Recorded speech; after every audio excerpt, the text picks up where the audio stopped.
And from Sonogram to Selfie, I explore potential implications of hyper-sharing images on social networks. My primary visual texts are personal and include still and moving sonogram images, pregnancy photos, and images of my daughter, all of which were shared on Facebook.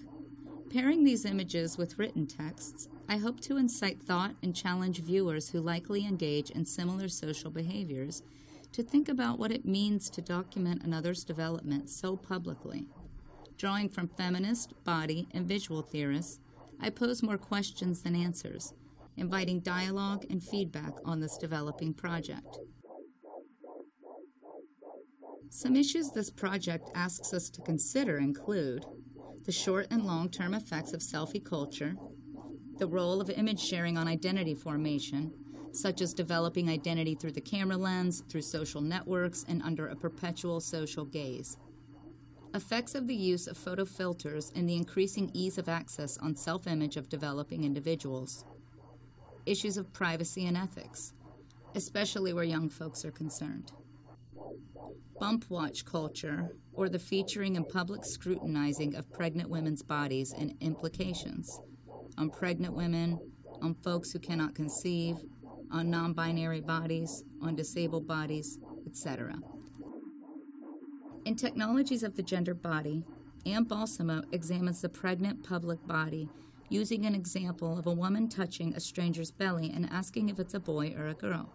She writes, "Pregnant women, as the material sign of the reproductive woman, cannot easily avoid the scrutiny of a fascinated gaze. A recent article in Self magazine unself-consciously gushes that, in the office, on the street, it's everybody's baby. They know you before you are born. I thrust that intrusive hand on you, posting your every hiccup on Facebook before you even breathe air."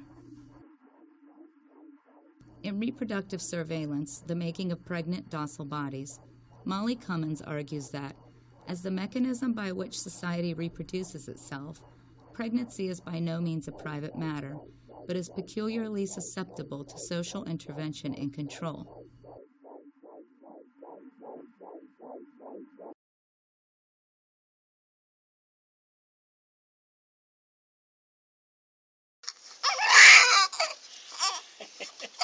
Then our mommy can see it.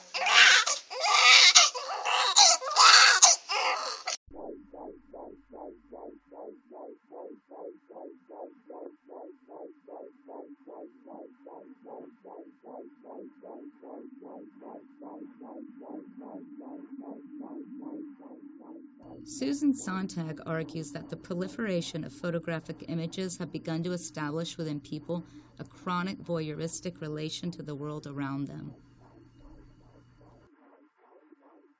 In How Images Think, Burnett addresses the continuous presence of media as part of a new natural and constructed environment. He writes, "These are not simulated worlds. They are the world." Images are one of the crucial ways in which the world becomes real. Images are also one of the most fundamental grounds upon which humans build notions of embodiment. The boundaries separating humans from their technological creations have become thinner and thinner.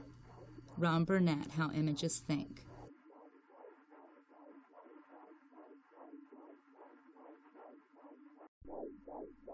Bruno Latour writes that the ubiquitous presence of images far exceeds the conventional notions that images are just objects for consumption, play, or information. Images are points of mediation that allow access to a variety of different experiences. Images are the interfaces that structure interaction, people, and the environments they share. The images viewers watch are no longer just images.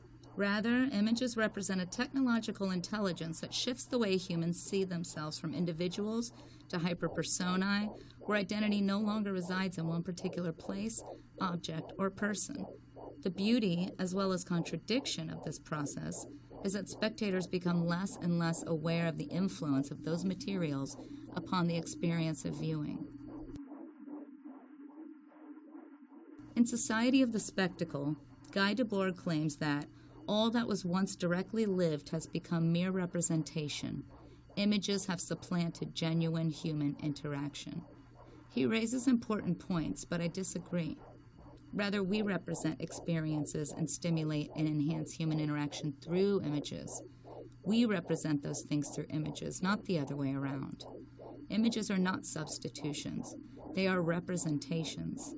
Supergirl is a supreme example.